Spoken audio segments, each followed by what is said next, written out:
You are listening to a free version of the Majority Report with Sam Steeder. To support this show and get another 15 minutes of daily program, go to majority.fm, please. The Majority Report with Sam Steeder, where every day's Casual Friday.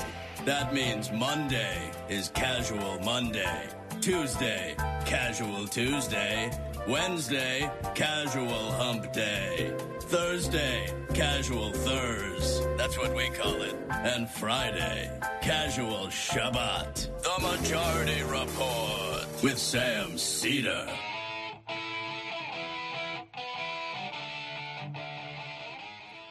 It is Friday, August 17th, 2018. My name is Sam Steeder. This is the 5-time award-winning Majority Report. We are broadcasting live steps from the industrially ravaged Gowanus Canal in the heartland of America, downtown Brooklyn, USA. Oh, it's Casual Friday, folks. What a week.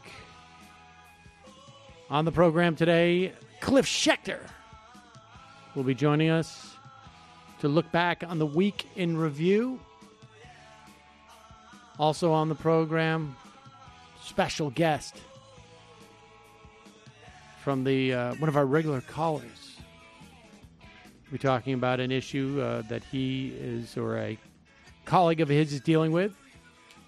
Also on the program, new Kavanaugh documents show he lied to the Senate. Democrats vow to sue for more docs. Elizabeth Warren releases a corporate accountability legislation, and Omarosa reveals the Trumps have a campaign hush slush fund. Meanwhile, the bin Laden assassin wants his security clearance pulled too.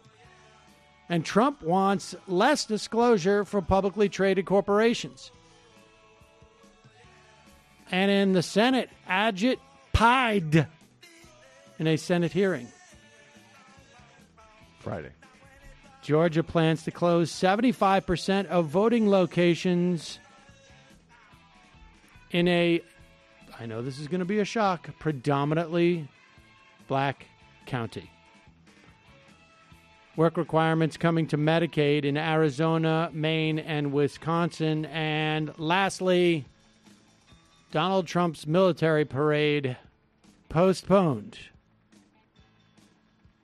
for reasons unknown. All this and more on today's Majority Report. Yes, ladies and gentlemen, Casual Friday. I am wearing a soft collared shirt. I have returned back to the mean, as it were. I did not have a clean T-shirt. And so, soft collared shirt for me today. Of course, I am wearing Zumbas or whatever they call them. Just my stretchy pants, so that I feel fully relaxed today. And Cliff will be joining us. Stop making comments off mic, Michael. It's so those are really fun because they're specifically designed to irritate you. They're not for the audience. Well, I can't even hear them half the time. It just sounds all mumbly. Well, that was literally a Pusha T style. Yuck. There you go. Speaking of Pusha T style, yuck. We got a email from Elisheva. My husband is a member, Arcady, and he is a huge fan. His 38th birthday is coming up on August 19th. That, of course, is in 2 days, ladies and gentlemen. I was wondering if you give him a shout-out or something. He loves your show and talks about it all the time. He would love a birthday greeting from you guys. That is from Ellie. Ellie, let us just say happy birthday to Arcady.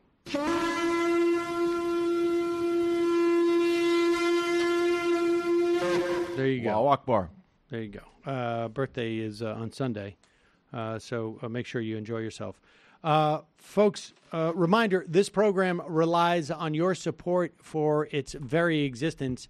You can become a member today at jointhemajorityreport.com for less than 50 cents a day.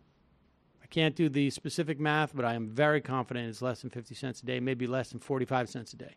Could even be less than 42 cents a day. I just don't You have to get into to months. I mean, and I'm talking, and I should also tell you, I'm talking about business days.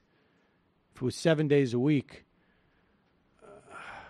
I can't even. It's less than 30 cents a day. So it's less than 30 cents a day. I don't know. Maybe it's 32 cents a day. I can't tell. But the point is, jointhemajority.report.com. Jointhemajority.report.com. Okay. Yesterday, sadly, Aretha Franklin passed. I believe it was yesterday. And here is how the President of the United States commemorated her life, her life's work, and her passing. She, incredibly important figure in American music for 50 some odd years. And the president had some heartfelt words for her. Well, I want to begin today by expressing my condolences to the family of a person I knew well. She worked for me on numerous occasions. She was terrific. Aretha Franklin, on her passing.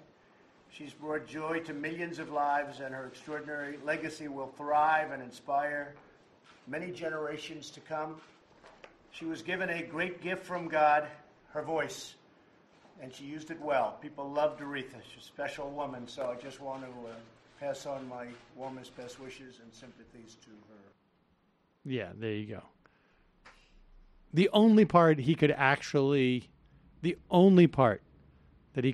there was "She worked for me." It's always fun when he goes from the ad-lib into the written part. Like he's like getting into the lane. Exactly. She worked for me. She was a dog, and she was a great American. And a great American. Yeah. And, of course, Fox News also commemorated Aretha Franklin's passing. Here is Fox News' report. And, here. She sang with a smile on her face when she performed, and that was what she emitted for so many millions and for so many years. Aretha Franklin, age 76. That powerhouse voice, an incredibly gifted musician, an amazing pianist. Yep. And, of course, they accompanied that rest in peace with a graphic picture of Patti LaBelle as, both African-American women, so that's the way that you commemorate someone's life. And singers. Patti LaBelle worked for me, too. Patti LaBelle and Aretha Franklin. It's hard to tell singers apart because it's just audio. They both sing. I don't even understand how you do that. Like, I don't even know how you do that. Like, even if you're like an intern, you search Aretha Franklin and you end up with a picture of Patti LaBelle. We're all just shaking our heads in silence right now. I feel like if we did something like that, I would end up spending like 45 minutes apologizing for it. This is not, on screen, obviously, but I'm looking this up. If you just put in a Google image search of Aretha Franklin, you get pictures of Aretha Franklin. You will tend to get almost entirely. It almost makes you wonder if they don't do it on purpose. Yes. Let's just see if this someone's having a laugh, or if they think this is going to help our search engine optimization. Let me Fox News it. I put in black lady singers, and you know what? Patti LaBelle still isn't even up there. Aretha is. Aretha is still in the top search results for black lady singers, and they didn't confuse her with Tina Turner or Lauryn Hill.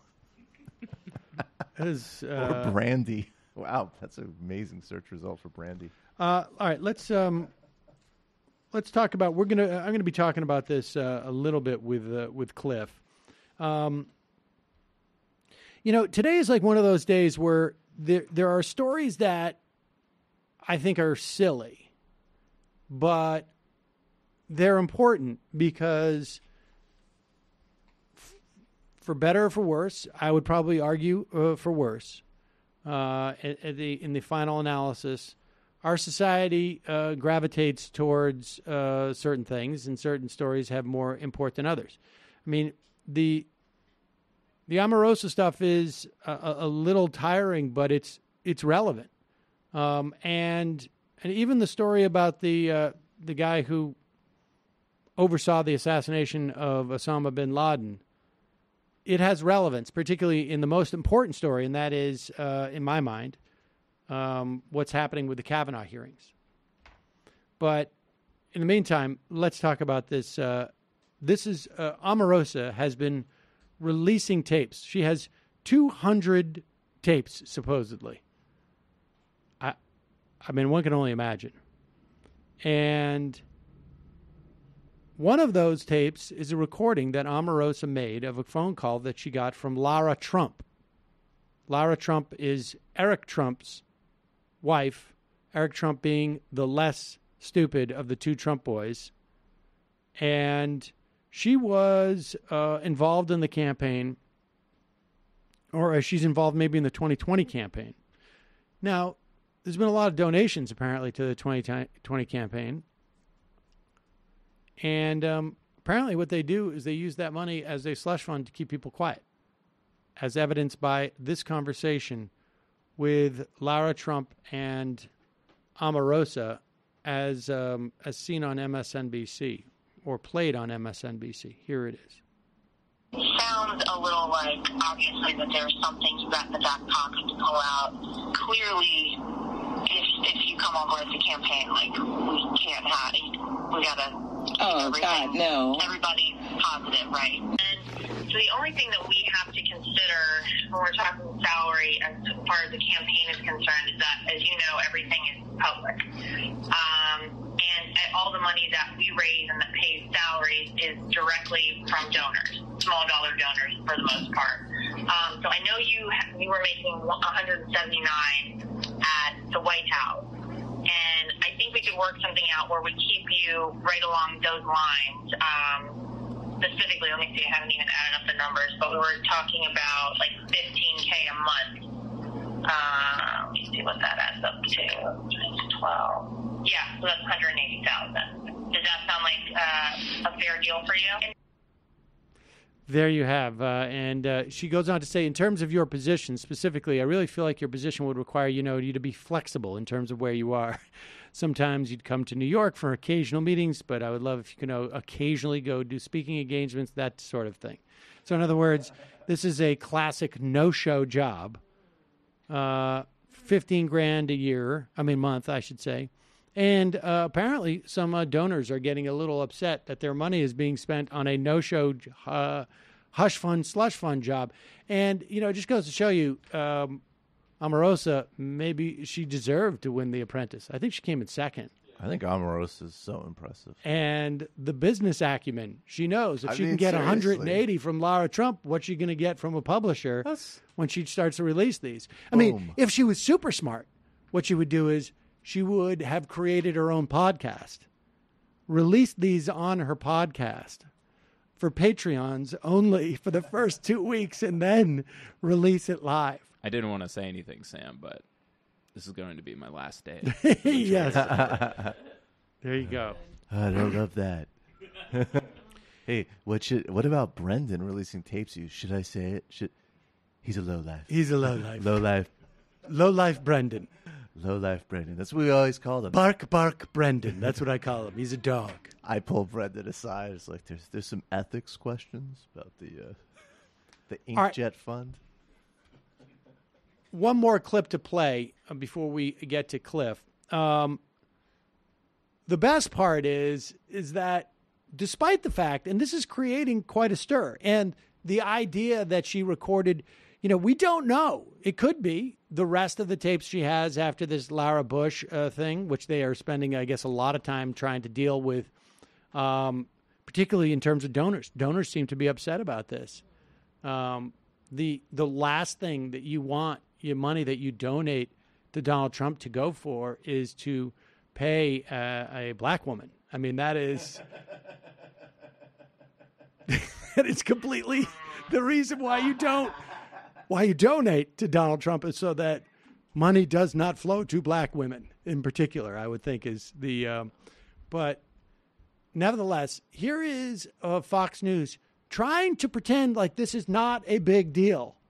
Meanwhile, every story coming out of the White House is they're in a full-on panic mode like nothing they've ever been in, short of the president's campaign chairman almost being convicted of a crime at this very moment. So here is Fox News doing their best to bail out of a sinking ship. Meanwhile, Omarosa, the former White House aide and reality TV star, revealing a new secret recording featuring the president's daughter-in-law, Lara Trump.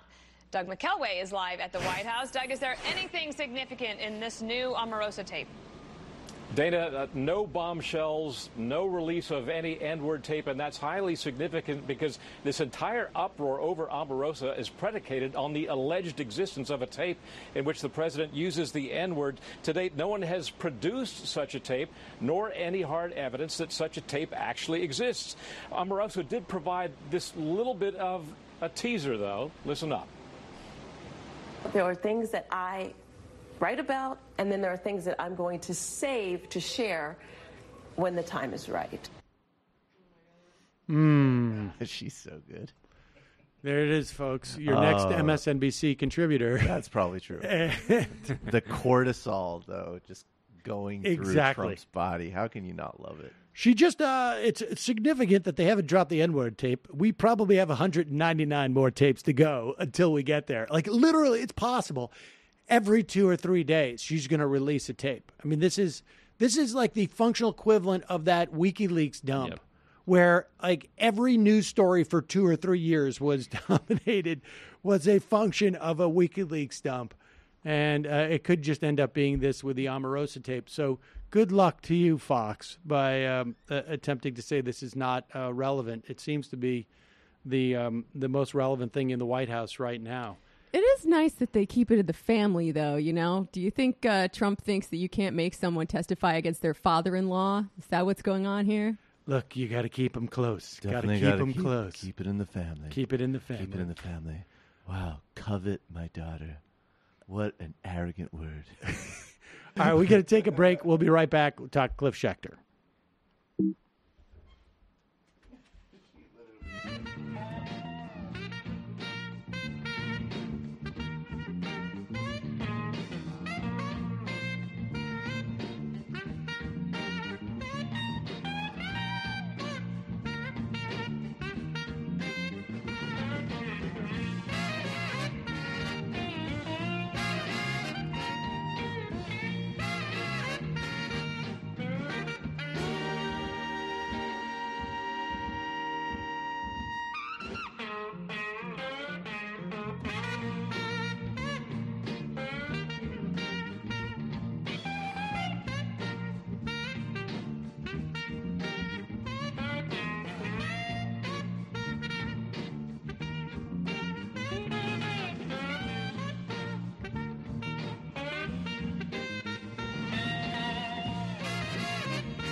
We are back. Sam Cedar. It is Casual Friday, folks, on the Majority Report. And you know what that means. It means that gives us an opportunity to play this little ditty. Cliff Schecter, Libertas LLC. New media, public relations, and strategy. You you want any of these services, you know who you gotta see. Cliff Schecter, Libertas LLC. Cliff Schecter, it has been too long. There's been a lot of travel in between here. I've been down to New Orleans for Netroots and to Pittsburgh for a teachers conference. I've been traveling all over, buddy. How are you? How was your summer? I'm doing well. Been pretty good. Travel for us, too. Some work stuff, but a lot of stuff with the kids, which is always fun. Lake-type stuff. Swimming, frolicking, your basic summer stuff. Nobody swims or frolics like you, and I do my best. And still keeping up with unprecedented. Yeah, yes, that's been a lot of fun. It's still growing, and we're still doing 2 a week, and having some fun people on, and having some good, interesting conversations. So come on by and join us. There you go, unprecedented, folks, on all of your popular podcast servers.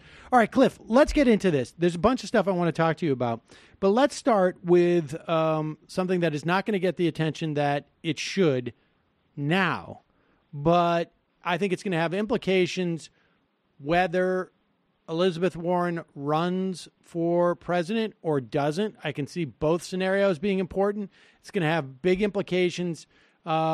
Perhaps starting as early as, February of 2019, Elizabeth Warren rolled out a plan that is entitled the Accountable Capitalism Act. That title is also interesting to me. I have a feeling that, but I know you've read into it, but tell us what it is.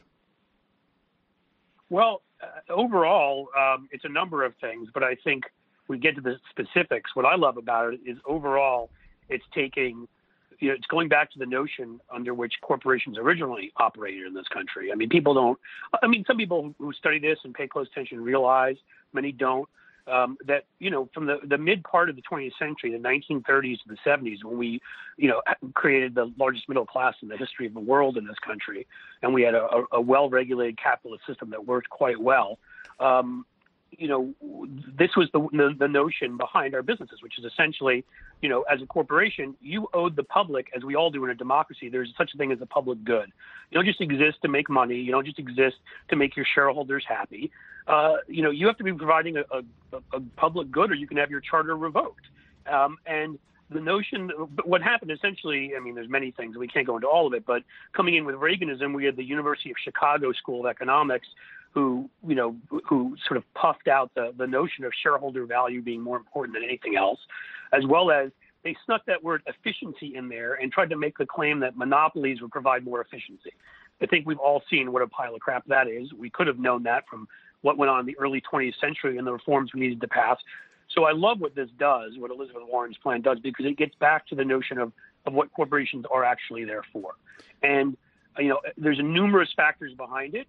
One is realizing that, much like states, as we know in our past, didn't do a very good job of protecting civil rights and women's rights when it comes to corporate charters. This is something where there needs to be more of a federal role. And so part of her plan is that a company that has over $1 billion in revenues will have to have a federal charter. Think about, Delaware and some of the states that have become the go-to for charters because they're so friendly to shareholders.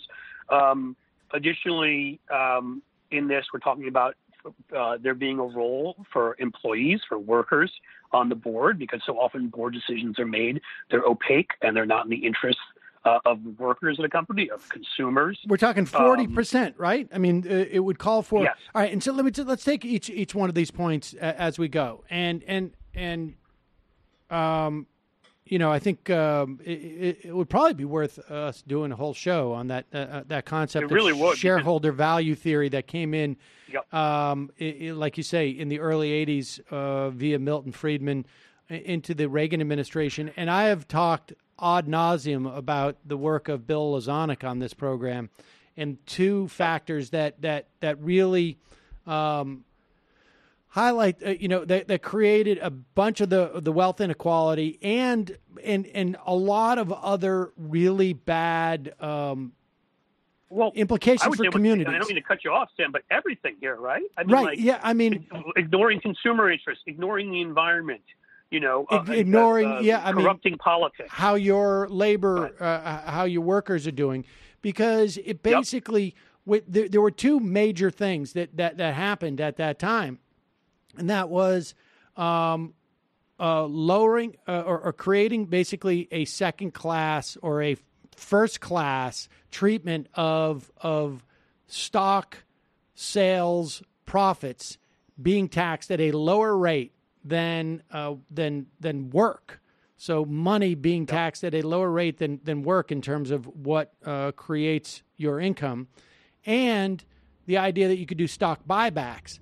So all of this basically incentivized board of directors and C-suites to have a cottage industry within their corporation where their pay was not a function of the company's long-term health, was not a function and all that includes, which is relationship with the community, with relationship with labor, relationship with consumers, investment in products, et cetera, but rather the price of the stock, which goes up if profits go up because you've cut expenses by cutting workers. Now, that may hurt you 5 years down the road, but if you have the stock and you can turn around the next day and sell it because of this huge bump, whether it's a buyback or other mechanism, you're going to make a lot more money, and it would be so we have these misaligned of course, incentives. I mean, go ahead. Right, who among us? Well, I mean, if part of your compensation package is based upon stock options, which you can cash in at any time when the stock goes up to a certain price, how can anyone believe that there's not the most massive conflict of interest, probably, that could exist in human history? Like, I wonder what I'm going to spend all this money on. Am I going to pay workers more? Am I going to make sure to regulate and make sure we're not harming the environment? Or am I going to just do a huge stock buyback that is going to inflate the value and immediately up my compensation to some insane amount of money? And there's exceptions to that rule. There's people that actually have a conscience, but not most of these guys who get to that point aren't those people. And this is why regulations for capitalism to work need to be vibrant.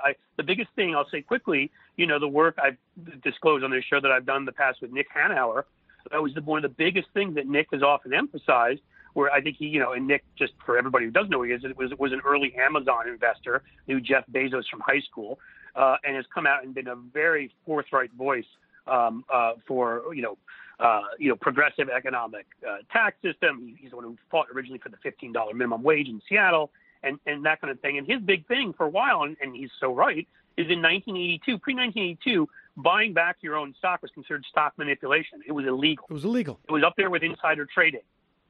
And then we decided, no, it's not. It's just a smart way of doing business.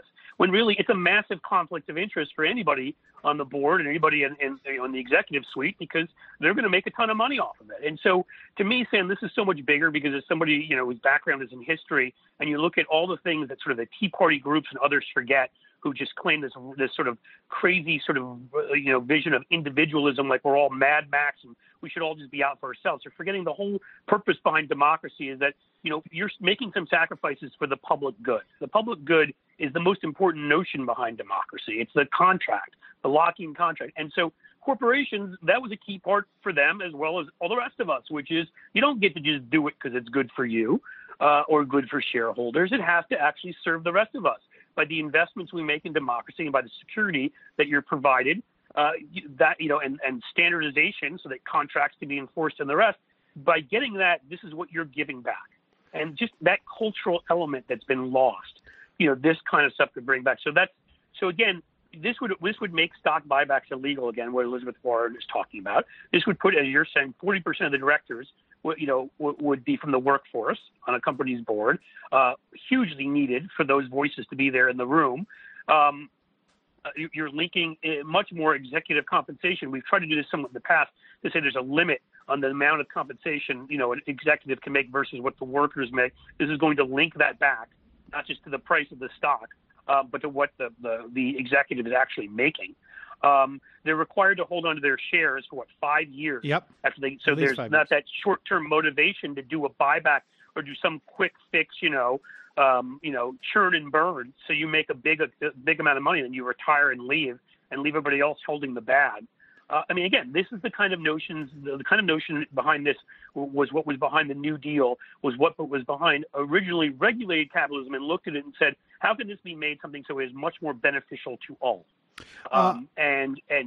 Yeah, go ahead. Well, and just to hit the point in terms of what it does in terms of inequality, but we also know, on this program, and his name escapes me, we did a story about, I think it was from Ohio, about a glass, a town that made a glass factory. Would you remember with that story? Was it Ohio or Wisconsin?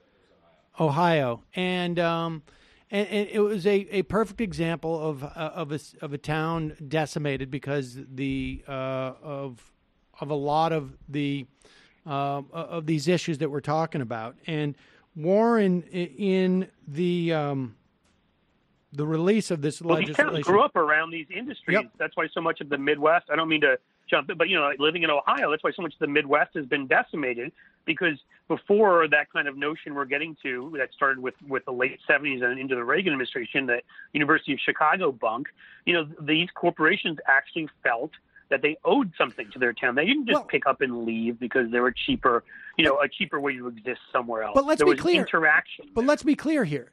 It may be the case that a lot of these executives felt some responsibility to the community, but the bottom line is we had a statutory and regulatory framework in which that was what they had to do. And so, but that created a culture, I think, also where I'm not convinced, you were shamed if you didn't. Right, but I'm not convinced that, that it was cultural norms that were operating, or if it was regulation that created cultural norms, right? No, that's what I'm saying. Right. I think the regulations create the culture. That's why we need them, because I think they make it clear to people what our cultural norms should be. Right. And that's why we need these vibrant regulations. I remember going on your show a few years ago, Sam, and talking about our economic sort of, this will seem like the old days now. Remember Mitt Romney back in 2012? And I would compare him to his dad, who ran the big, automotive company in Detroit. Right. And when he would refuse to take a salary above a certain level, he gave money back to the community because he felt embarrassed when he was making too much money, took pride in the product he was creating and what it did for the community around him. I'm not arguing that George Romney was a perfect man. I'm just saying you can see the evolution or devolution of capitalism from George Romney to then Mitt Romney, whose whole gig was going in as a parasite, taking over companies, destroying them, taking them apart, firing workers, and taking all the money out of them. Like, just in that one family, you see this devolution of, so I agree with you wholeheartedly that we need these. That's why I love this by Elizabeth Warren. These vibrant regulations are so necessary because they do create those norms and those expectations. So she also noted that between 2007 and 2016, large companies, American companies, dedicated 93% of their earnings to shareholders. Now, we know that 80% of all stock is held by 10% of people in this country. So, you don't need to be a math genius to understand why wealth inequality has soared on the sort of and why the stock market is not an indication of how we're doing. Exactly. In this country. And the flip side of that, which you can't see in the numbers so clearly, is when they make these decisions, they are naturally come at the expense of workers, of communities, of consumers, and citizens, and people. Yeah, all of it. And so, all right. So, and the reason why this is exciting in my mind is that someone is bound to pick up this legislation in the House.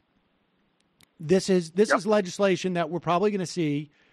I don't know if we have time to get into, the fortunes of the Democrats in the fall, but assuming that they win the House. If we get towards this, if they can take the House back, it can at the very least be introduced. And again, that's where culture is influenced. That's one of the things we start talking about in the media. This is what in the past Democrats have been so bad at, is not understanding that if they don't make an argument, the media should play devil's advocate to some of the things that are said by Republicans, but they often don't. And if we're not making the argument back about what a stable, great economy that is growing and benefiting everybody looks like, nobody's making that argument. There are exceptions, right? There's some writers, Thomas Frank comes to mind, others who've done it. But overall, we need to be making these arguments And I love Elizabeth Warren for many reasons, but for bringing this forward, because I also think this is so comprehensive. It doesn't just talk about one aspect or the other. It's talking about stock buybacks. It's talking about, federal charters for these larger companies, because states just can't do it, or it's much easier to buy people off in states, which was a lot of the original sort of impetus for the reforms of the progressive movement in the early 20th century and making those federal. I mean, it's taking some of the best elements from the progressive movement in the early 20th century, the New Deal, civil rights even, and in terms of equality and worker representation, some of the reforms of the 60s, and looking at all this as a whole. And that's the way. One change here, just raising taxes on its own, doesn't do it. Although obviously I think we should do that too on the top 1% or more. But what I'm saying is, like, this to me is a whole new way of looking at our economy. And that's to me what's exciting about it, because it's necessary for us. And again, it's not like we don't have the proof, like when we talk about other issues, right? When we talk about, teen pregnancy, or we talk about guns, or we talk about the environment, we can often look to parts of Europe or other places that do these things well. And you can look to Northern Europe, and you can look to sort of some of the areas, which is why the right spends so much time trying to demonize Scandinavia, those places, because guess what? They haven't become Venezuela or the Soviet Union, the way the right tries to demonize and pretend that those things are related. They've become much better regulated, capitalist with some socialist element countries that have done this stuff well. I think it's Denmark. I was just reading something earlier. Was it? I think every 35 workers in a company is guaranteed to have one representative on a board for them. In Germany, they do a lot of this with the board too, and the whole thing is just, I mean, basically you hear people talk about it as co-determinism, so that there is there's some sense of that the value that workers are contributing to a corporation is recognized. And that their participation in making the product is recognized beyond just. I think where we've always. Go ahead. Yep. Sorry. I think we've always failed, on the left often, is to not sort of. We do this sometimes, but to not make a clear delineation between smaller businesses and what big businesses can do when they get to a point where they control so much and where there's obvious monopolistic intent. And where they're so important to any one economy, it's almost that too big to fail. So arguing that for entrepreneurship is one thing, and I have my own businesses and very much believe in that. At the same time, when companies get this big, we need the law and culture and everything else in place to make sure that they retain loyalty, for lack of a better term, to the community they grew up in, to the consumers who are buying their products, to the workers who are working there, to all of us who breathe the air. When these places get too big, they don't have to do that anymore. And so you can't just have that expectation, I'm sure they will. It needs to be in the law. And so I can't, I was reading this the other day, some of this, and then you sent this to me for the show and was following up on some more stuff. But I mean, I feel like this is one of the best economic packages I've seen anybody offer in a while. And I'm excited. I mean, again, it's not going to go anywhere right now. The Democrats don't have a place to introduce it, but they take the House back. Again, I don't know whether we get to talking about some of the races, but there's some exciting things going on. There's a poll out there. There's a poll showing Beto O'Rourke slightly ahead in Texas. There's a poll showing Mike Espy slightly ahead in Mississippi. And there's demographics and turnout surges in those places that mean, are they likely to happen? I don't know. Could they happen? Yes. And so maybe we can hold on and even take a seat or two and take control of the Senate. And I think that, things like this, if some of our candidates, including Beto O'Rourke and Mike Espy and others, would run on this, I think there's even more chance that they can win, in those states. Let's be honest here. They don't need to win that large a share, particularly in Mississippi, of the white population to win. Well, that's what's that's what's going to be interesting to see, to the extent that this proposal is essentially weaponized in the context of some of these campaigns. I mean, everything I've been reading suggests that, for the most part, what we're seeing, at least in the congressional races, is healthcare is a big issue. But it's going to be interesting to see if people pick up this mantle of being anti-corporate in some sense.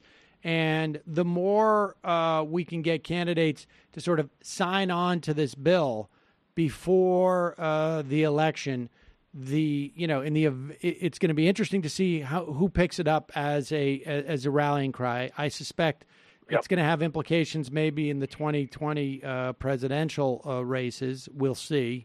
Well, some of us, Sam, just as you know, are working on some 501c4s, for example, where we work on congressional races, and I'm in the one here in Southwest Ohio, and this is a good way of disclosing again as I talk about it, working on one that's trying to point out, some of the terrible things that our representative here, Steve Chabot, is doing, who's in a vulnerable race, that's a swing race. And the key thing about, again, is all the polling is the same on this. Healthcare. And now, granted, a secondary thing also is taxes, and those two are inextricably linked because the tax bill is what got rid of the individual mandate, which essentially sabotaged the ACA and has led to a lot of these spikes in premiums. But the Trump administration, of course, on September 10th will be doing their lead arguments in court to try to eliminate pre-existing conditions as a requirement. And I'm telling you, I see all this polling a lot because of the work I'm doing. And, it's cross-party, very much so. The vast majority of people realize now at this point that they could lose their health care. They could lose Medicaid if the wrong governor's elected or the Congress does something else. They could lose their coverage if they have a pre-existing condition. I have a pre-existing condition. It's kind of important to me, as many others, I think. And you'd be shocked 130 million Americans have them. There are things, like having been pregnant and having had diabetes. These economic issues are what will win because it's what people care about across the spectrum right now. And if people get out there and tell their stories about this, and that brings in this broader, corporate charters, because corporations have hurt many people. And if they're busy dumping in your waterway where you are, so you're getting this, this red tide garbage. And if they're busy firing workers left and right, after promising that they would stay in their community and then, hightailing it out. And, and if consumers are getting hurt, this is the stuff that impacts people's lives every day. So this is what we need to be talking about. And I would throw it as a sort of, a side note that's connected to that. As I said, the tax bill, even what it did, because 83% of those benefits, guess who they went to? Not just the wealthiest 1%, but corporations again. So it is all linked to each other. Let's talk about the biggest fight that's going to take place, I think, over the next 2 months. Mitch McConnell has scheduled... Omarosa's audio tape? Well, I think that's going to be I think that's going to go on for a lot more than 2 months, frankly. I get the sense that I really hope she has 200 of them just for the fun of it. It's going to be sort of interesting to see she drops one of those every day. And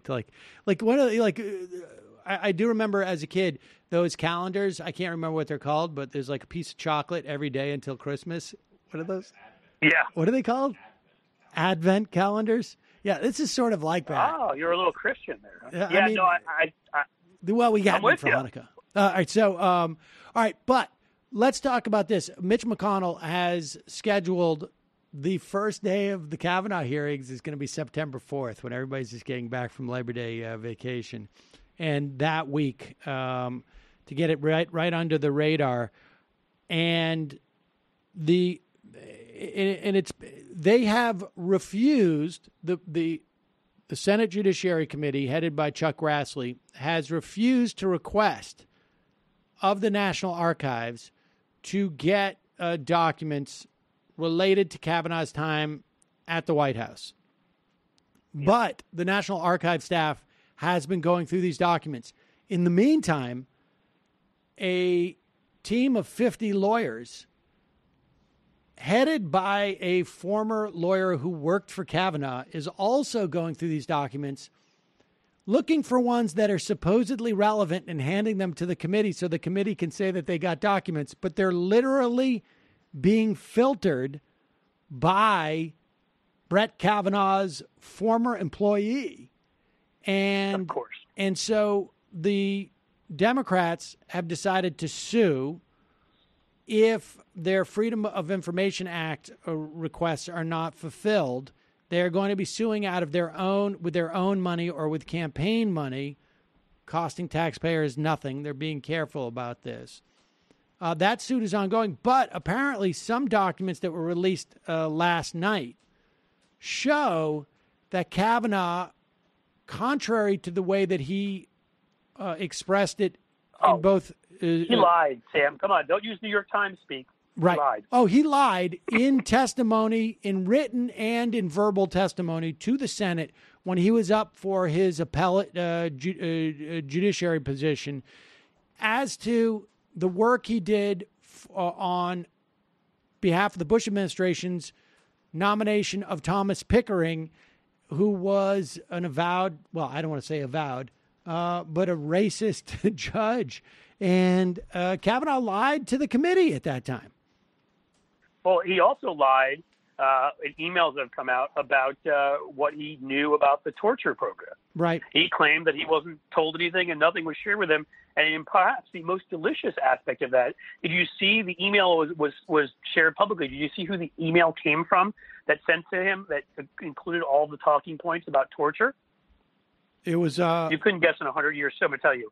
Harriet Myers is who sent it to him. Oh. How about that for a golden oldie?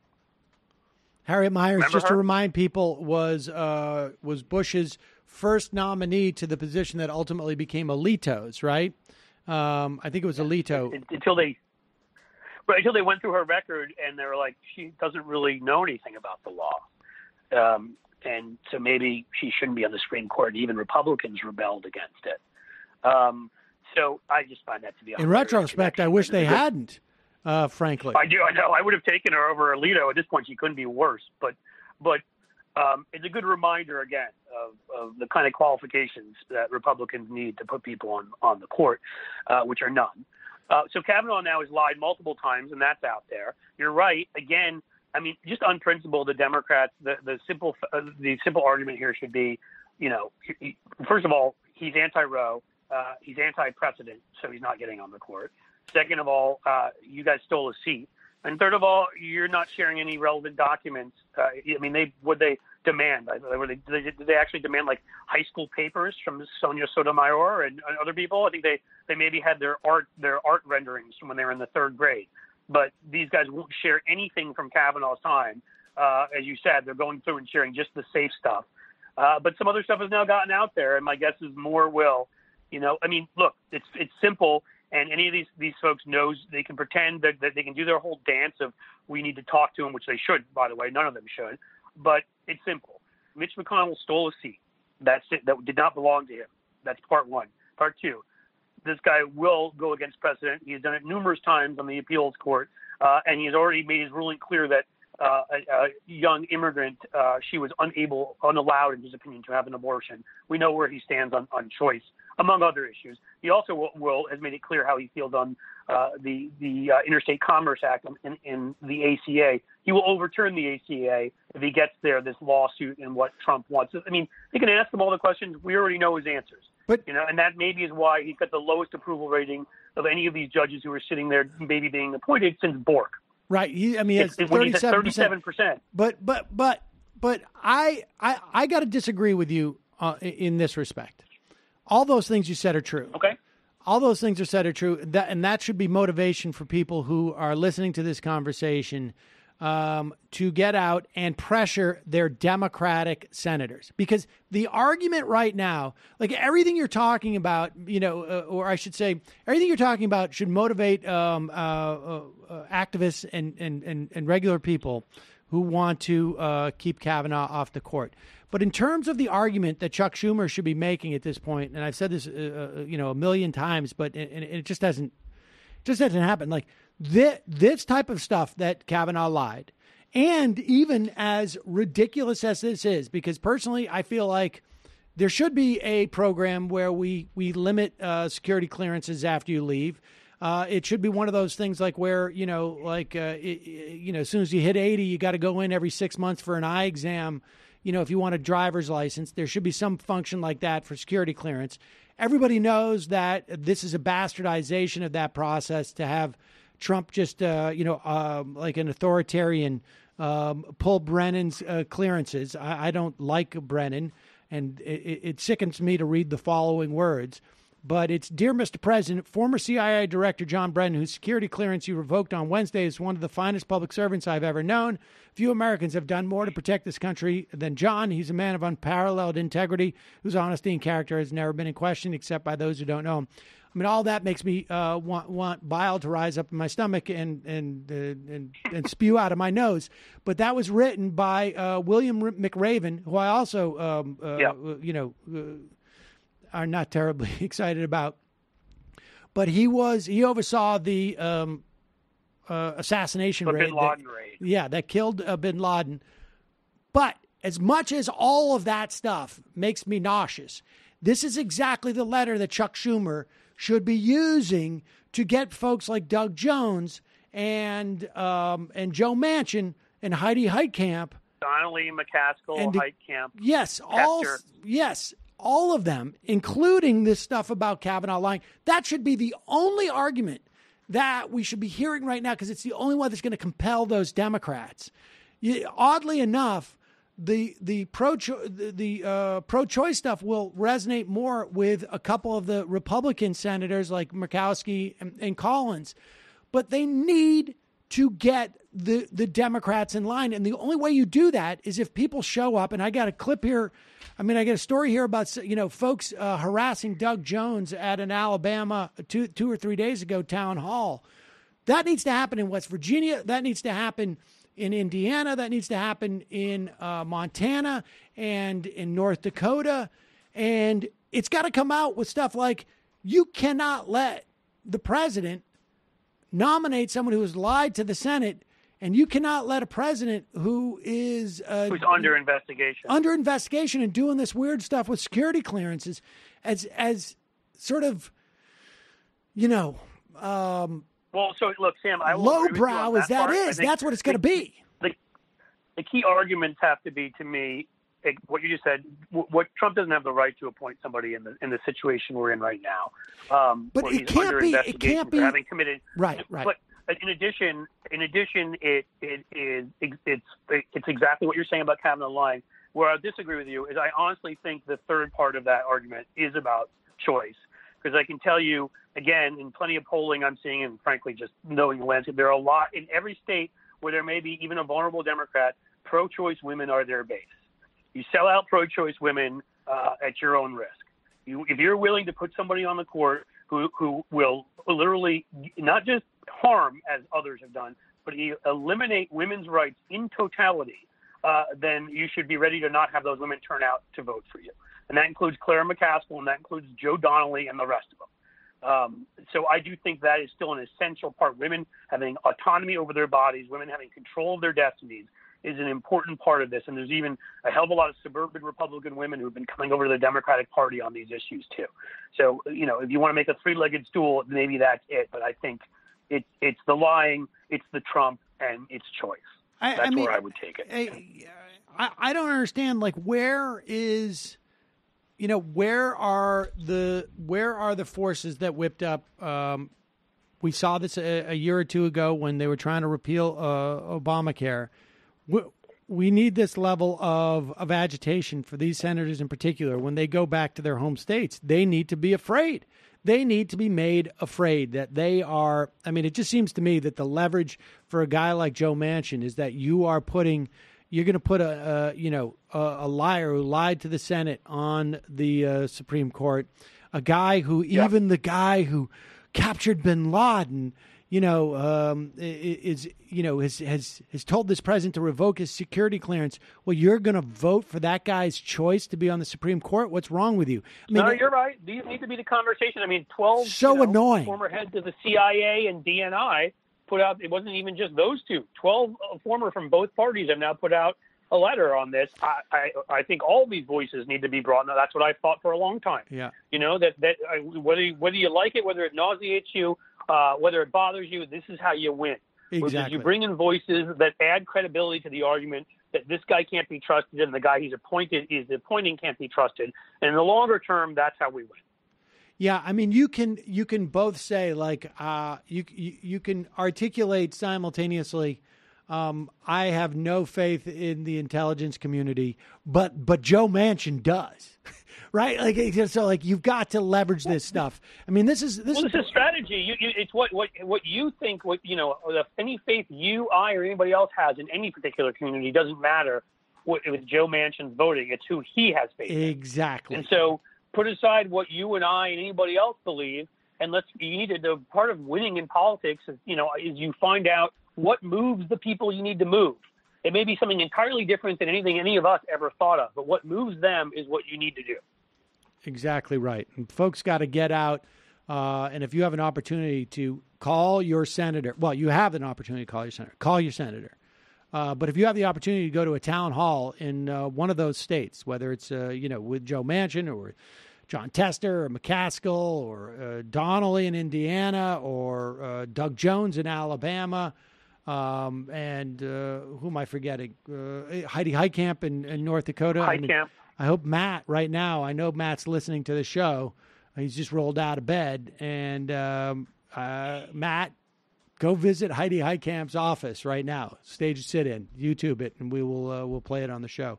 But I mean, this is what's got to happen to stop this guy, because they're going to try and get him. If it's not all hands on deck, we'll lose. Again, this is a Supreme Court seat. This is end game stuff. This is a 30, 40-year appointment. And this is this is somebody who has made his intentions clear to overturn everything we hold dear, and then we can elect the most progressive government of all time. And the Supreme Court, like they did during the Lochner era, like they did during the early, Federalist era, can just sit there and just keep overturning stuff and saying it's unconstitutional, stuff that we passed, it's legitimate. This guy doesn't, again, the issue dear to me, he's come out and taken the extreme Clarence Thomas, Scalia, those are the only two, I believe, position that you can't even regulate assault weapons. So anybody gets it would be unconstitutional. So all those state bans and anything that we're going forward on, done. There's unfettered view of what their ridiculous ahistorical view of the Second Amendment is. But take the same thing with their view on global warming not existing, women having no rights to their bodies. We know how they feel about the Voting Rights Act and equality. And we think all this stuff's been bad the last 10 years. Get that all on steroids. Like, if you can fight one time, I would add, obviously, the presidential election and Congress, so maybe 3 times. But this is up there with those two. Like, this will have that kind of a long-term impact. So get out there. Do whatever you can. Cliff, always a pleasure, buddy. Great to talk to you. Great to talk to you, too, man. Thanks for having me on. Thanks for calling. All right, we'll talk to you soon. Bye. Cliff Schecter, folks. Cliff Schecter. Get out there. This is it. It is go time for the Supreme Court. All right, we're going to take a quick break. When we come back, Ronald Reagan, who I think certainly members know who he is because they hear him in the fun half of the program. And maybe folks on YouTube catch the show live. No, not La Poupée, something different. Oh, that wasn't Matt listening to the show. It was you. I was going to respond. Like, Brendan is on Matt's computer right now. And I was like, Matt just sent me the name of that interview, Glass House, the 1%. And I was like, God, Matt is good for Matt. He's in. He's back at home in North Dakota, getting up early to watch the show. Jeez, that is great. I was going to write back like, dude, what are you doing? That's funny. I'm just trying to keep things as unchanged here as possible. That's very sweet of you. And Ronald Reagan will be. We're going to be talking to. He, as you, some of you may or may not know, he is an immigration attorney, and he has some colleagues who are working on a. Well, I'll let him tell it. We're going to take a quick break. We'll be right back with Ronald Reagan.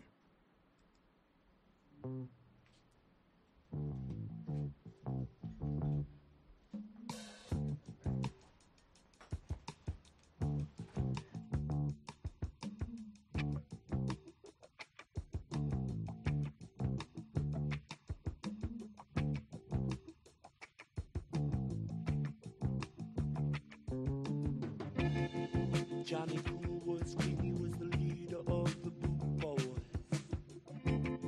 He never caused no trouble in a rumble, make some noise. He heard about some chick and the way she liked to rock. He said, come here, honey, let me see you lift up your frock. Gonna be a little showdown, showdown, gonna be a little showdown.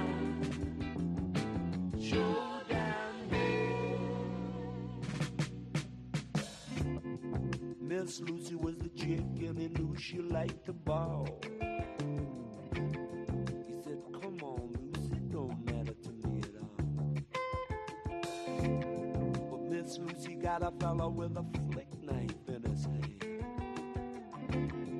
Johnny Cool pull a shotgun, the man's in command. Gonna be a little showdown, showdown, yeah. Gonna be a little showdown, showdown,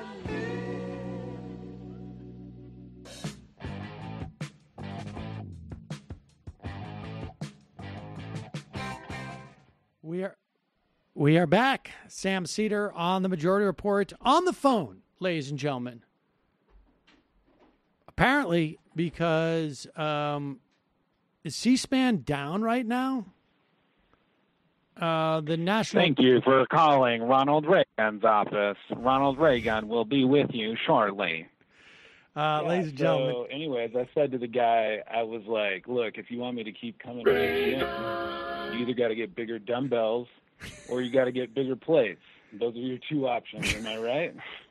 Totally. Let's go to the phones. You're calling from a 646 area code. Who's this? Where are you calling from? It's Sam Cedar calling for Ronald Reagan.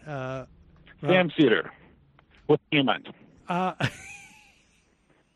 to make it quick. How long have you been thinking about doing it this way? Like when I got on the phone, as soon as. Like, were you planning this out with your wife? Like, was your wife just like, yeah, come on? My wife came up with that bit. She's just like, please, credit where credit's due. Can we just talk about something different, right? We have to talk about the show again. I woke her up in the middle of the night and I was like, what if I do this thing where, yeah, she was all about that. All right. So, Washington Journal would not take your call this morning. And so instead, I think they're screening my calls actually, because Sean Spicer was on the other day, and I swear to God, I called 45 times and I couldn't get through. All right, well, so I will send you a link to a way of spoofing your caller ID. That is what I used to do back in the days when. Oh yeah. It'll cost you a little bit of money, but I have a feeling it'll be well worth it for you. You will get a lot of value out of it. You'll be able to say that you're coming from really anywhere in the country. This is are we on the fun half? This is fun half quality. This is fun half quality content. All right. Well, let's get to it then. All right, shall we? For those who don't know, you are a Yakima abogado, or a lawyer from Yakima, Washington, and you specialize, or in fact are, an immigration lawyer, and as such, you are aware of you have colleagues who are who run into all sorts of different issues. Tell us what you're trying, what the project is for today. Yeah, so basically, I've got a client who is detained in the Northwest Detention Center. There was an article recently in the Seattle Times saying that the bonds in the Northwest Detention Center. This is a GO for-profit institution. The bonds in Tacoma are among the highest in the country. And so we had a bond hearing on Monday, and the judge set bond at $15,000. And this is above and beyond what this particular family is able to pay. And so I decided to try and crowdsource this particular bond, but also knowing that bond comes back to you as long as we win the case, which we're going to do, because I don't want to get too braggy about it, but we're going to win. And so what we're working on is a revolving immigration bond fund where people can donate, and this money will be available for people like my client who have really good cases, really compelling cases, but they can't afford these bonds, and so the money will be sort of revolving in that way. So right now I have a GoFundMe up. All right, well, now hold on for 1 second. Before we get there, before we get to the details, I just want to go through this a little bit. What, and we will put a link at MajorityReportRadio.com, Majority.fm, to the GoFundMe. But contextualize $15,000 worth of bond. Like, the idea, right, is that you don't want the guy to skip out of town or something like that, right? I mean, where does $15,000 fit in terms of this type of situation? Is that atypical? Is it higher than normal? Like, is that something you would see for someone who's like committed a violent offense? Just contextualize that for us. And what is that bond supposed to do? Keep him from leaving his family? I mean, what? It doesn't make any sense. Right. Yeah. So in terms of whether or not it's normal, bond is very random. If you talk to immigration lawyers, even I had a colleague who recently had 2 back-to-back bond hearings. The first one was for an asylum seeker, no criminal history, no issues, and bond was denied. And then the next one was for a guy who had a pretty troubling past and issues. And the same judge back-to-back set bond at, I don't know, something like $10,000. 15 is a little bit high. I also had a colleague at the court next door with a different judge who that same day had bond set at $45,000. So it's all over the place. It's hard to predict, and they've gone up over time. So this first judge actually was my very first bond hearing when I started 7 years ago, and I asked for bond at $5,000 and got it. And I thought I should have asked for less, but it was in some ways, again, a case where there were more concerns. And so, yeah, the point of the money is to secure their cooperation with immigration and to make sure that they go to their courts and that if they're ordered removed, they ultimately leave the country. Now, the judges are technically supposed to take into consideration ability to pay. So if you, like in the case of my client, he's 21 years old. He worked on a dairy before he was detained. He was raised essentially since 7 years old in a single-parent home in one of the poorest towns in the country. $15,000 is maybe close to what his mom makes in a year. And so the judges aren't really taking into consideration ability to pay. They're just sort of picking a number out of a hat.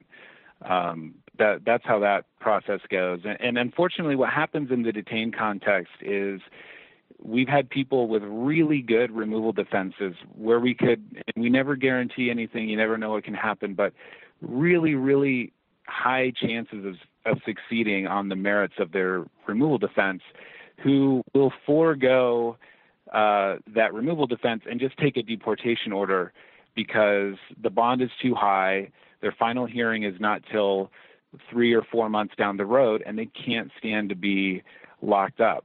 And so, and then what often happens is when you do get to the merits hearing, the final hearing, the judge can make a terrible decision, and you can tell them, look, we have a really good appeal. The appeal is going to take another 6 months. And even if we're successful on the appeal, the case will get kicked back here, and we'll have to, basically hope for the best before the immigration judge. And so a high bond is often, a real deterrent for people to seek the relief that they qualify for. And so it's a big problem. And that's why we're hoping to raise the money, not just for this client, but for other people down the road who have good forms of relief, but who don't want to be detained. I had a client recently who had just got done doing 2 years, I think, in a federal prison, and he couldn't stand to be locked up in Tacoma at the GEO detention center. He's like, I'd rather be in federal prison. All right. And so, yeah. All right. Well, so the idea is that you create this bond fund, and then what happens is it's used in the case of this first guy, Umberto. And then Umberto, when he shows up in court, at what point does that money go back to the fund? And the idea is that this fund keeps being reused, right? Is that it? Right. So, one of the issues is that the immigration courts are very backlogged. And so depending on the judge he gets, and, right now things are really uncertain because they're trying to add new judges. But if he bonds out, his removal case might take 3 or 4 years.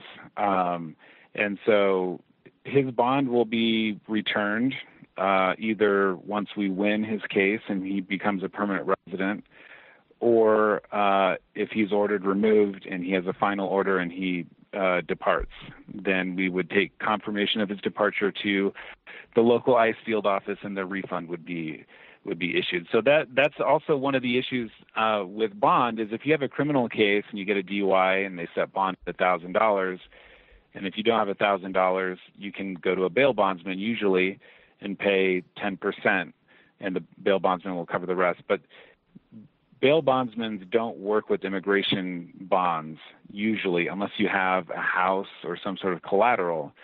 So when they say $15,000, sometimes families will come to us and say, okay, so we need $1,500, right? We need the 10%. And the answer is no, you need all of it in cash.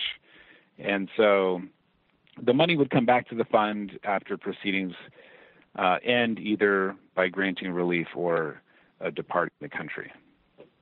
So that's why we got to go out there and win the case, which I think we will in this particular case. So.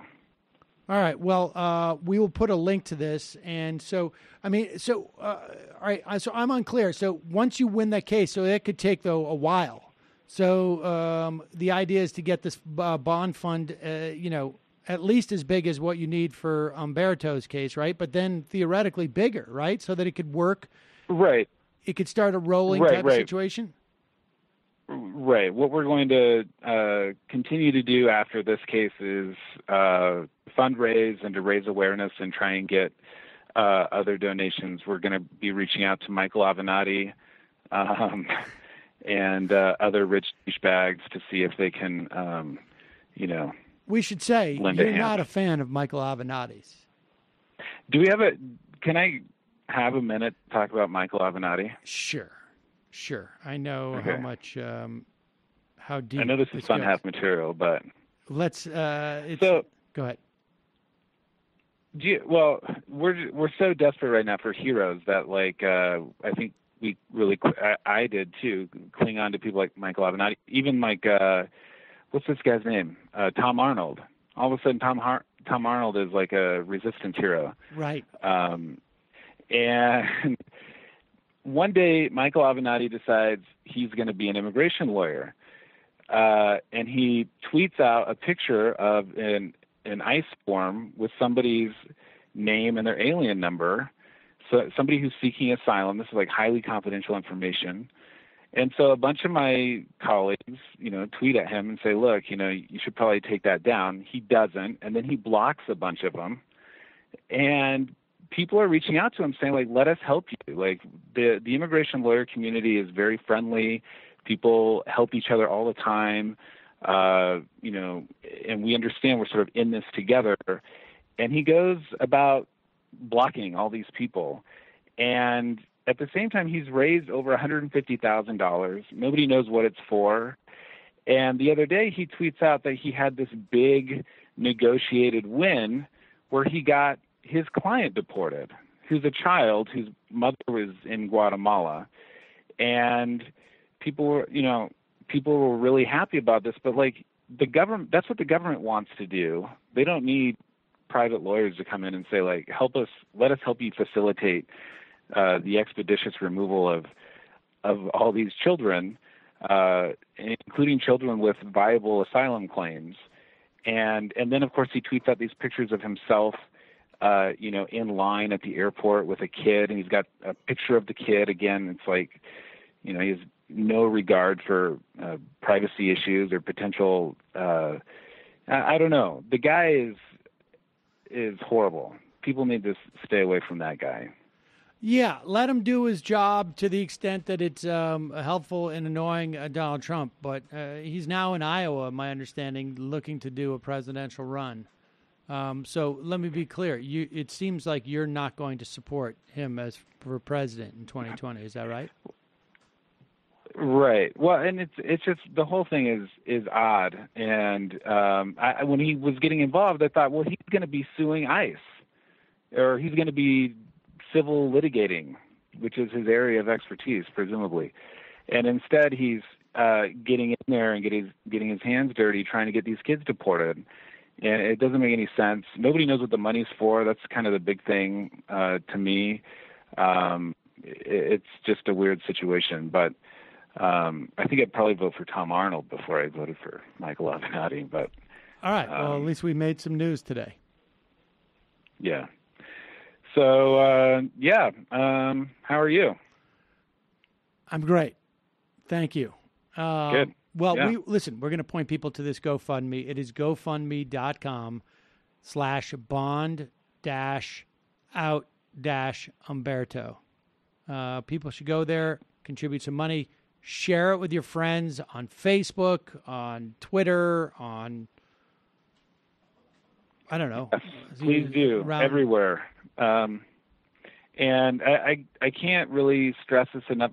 I've had other clients in the past who, struggled to afford bond. This is a situation where the particular facts of this case really necessitate him getting out.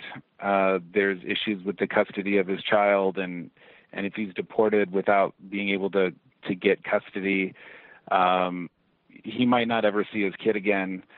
And there's other factors. He's just a really, really good kid who deserves a second chance and deserves the support of the community. And I really appreciate you for, I reached out to you. I try not to plug myself or anything I'm involved with on your show because I know that money is a zero-sum game.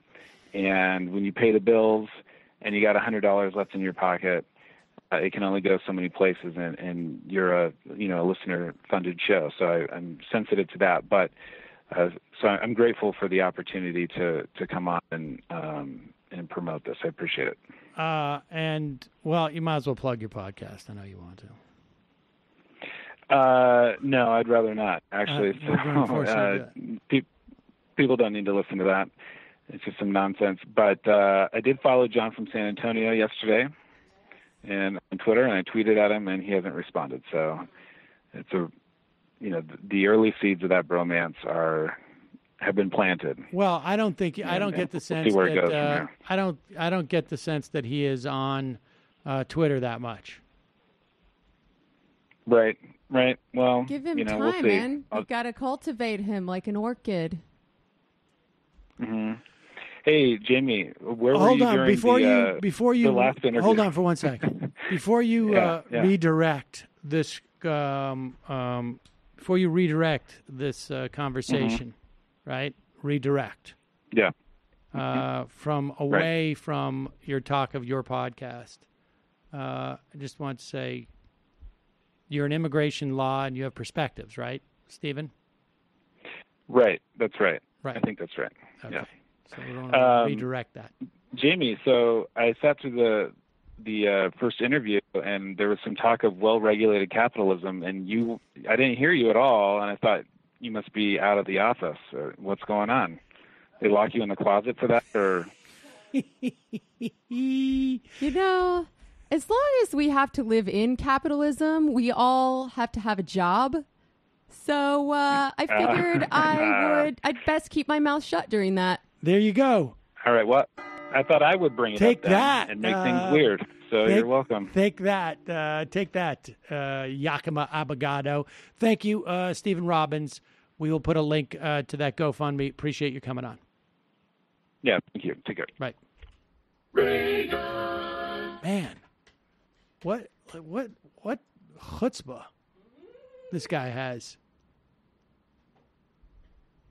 It's always the former Mormons who have the most chutzpah. Is that right? That's right. It's always unbelievable. Comes on. He did some Krav Maga on you with that call. No, jiu-jitsu, not Krav Maga. Whatever, I don't know. Not Krav Maga. Oh, man. Gotta pick my battles, folks. Yeah.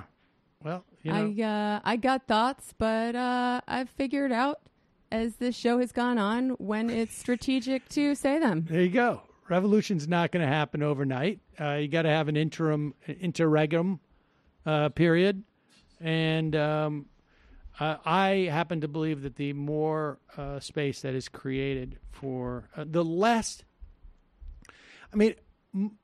I think that there is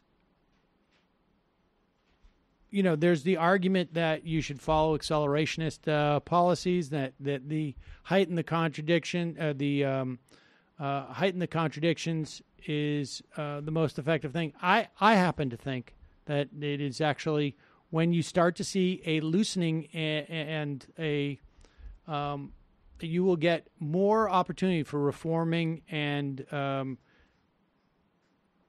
possibly. Well, I don't know if we're going to see a revolution, but you would to the think extent that MSM Sam. To the extent that those things happen, it is when people have more time to and more ability to think about these things rather than have to worry about how they're going to make sure that their kid has health care or make sure that they, have money to put food on the table, or they worry about losing their job. So that's my perspective. I actually agree with you somewhat, Sam. Like, we saw this starting to happen in the 70s when the welfare state was still strong and organized labor was still strong. People were starting to revolt in much more radical ways.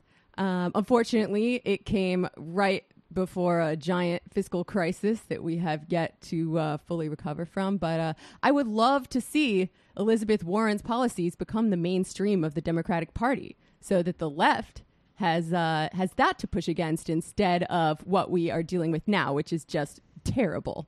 There you have it, folks. There you have it. All right. Well, you know what? Let's take a quick break, head into the fun half. We're going to take a phone call, 646-257-3920. We're going to do the IM machine. Folks, go to, we'll forego the, I said it earlier, but we'll forego it for now, the call to the majority report. But justcoffee.coop, fair trade coffee, tea, or chocolate. Use the coupon code majority, get 10% off. All fair trade. Today, in lieu of making that decision to support this show, I mean, if you got the cash, obviously, do all of them. But give some money to that GoFundMe to get this idea of a at least bond specifically for this guy Umberto, but to get this rolling bond fund would be a great thing. So this is hopefully just the beginning. Meantime, this week, of course, is Friday, which means that earlier in this week it was Tuesday, because that's the way the calendar works. And on that program Tuesday, what happened Tuesday night, Michael, at a lot of TMBS? Things, a lot of things happened. You don't have to outline them specifically. I'm going to do more broadly. a TikTok of each minute of the show. But I want to start at about the 35-minute mark where Brendan made a pretty funny joke, which led to an interstitial transition to the Gulag segment. No. Actually, the one segment I will mention was just recently clipped on the Michael Brooks Show YouTube channel, and it was with Trevor and I, T from Champagne Sharks, and Matt entitled it, Ben Shapiro Falls Short of Recognizing that AOC is Out of His League. And that was about a 40-minute segment and included... So it was a short joke. It was a lot more elaborate than that, including a new Ben Shapiro pickup artist character, which is a lot of fun. This Sunday, for patrons, we're going in, did a deep dive on the roots of the war in Yemen, what's actually happening there, and also Saudi strategy in the Trump age. So patreon.com/TMBS, and you could check out clips on the new YouTube channel. There you go. Oh, and Secret Celebrity Tuesday, this coming Tuesday. Wow. Secret celebrity guest. Somebody just donated $2,500 to Umberto's bond out fund. I shouldn't have done it, but it just felt right. Oh, that's pretty good. That's amazing. Where is it at now? It is now at almost $3,500. All right, folks. Oh, and Jamie, Antifada. What's happening with that? Are we going to go and talk about how Elizabeth Warren's legislation is not up to snuff? I'm joking. Oh, I mean, it's possible Sean will drop a hot single on the limits of social democracy and why it is not going to solve the problems of capitalism given our current economic conditions. He's afraid it's going to be boring, but I think that people will like it. I'm encouraging him to do it. But This week on the Antifada, we had a comrade communicator of the Intergalactic Workers League talking about Posadism. We kind of go back and forth between our producer Andy and comrade communicator about whether or not the latter-day writings of Jay Posadis, including the very influential essay, Flying Saucers, The Process of Matter and Energy, Science, The Revolutionary and Working Class Struggle, and the Socialist Future of Mankind, 1968, whether or not this was the rantings of a burned-out activist who forgot to do self-care, or a natural extension of Trotsky's catastrophism into the modern age. We also have a Real Posadis Hours coming out this weekend as a bonus for our patrons, where we discuss a never published essay by Jay Posadis that's pretty interesting. And also this weekend, we are having on Army Resistor Spencer Rapone, who you may recall as the guy who wrote Communism Will Win on his cap at his West Point graduation. Wow, there you go. All right, and don't forget, Literary Hangover is in effect. Matt's somewhere in North Dakota. Gosh knows what he's doing. Bro. All right, 646-257-37. 3920. 3920 is the number, and we'll be turning on the IMs. Folks, if you're having problems with the app, update it today, particularly if it's the Android.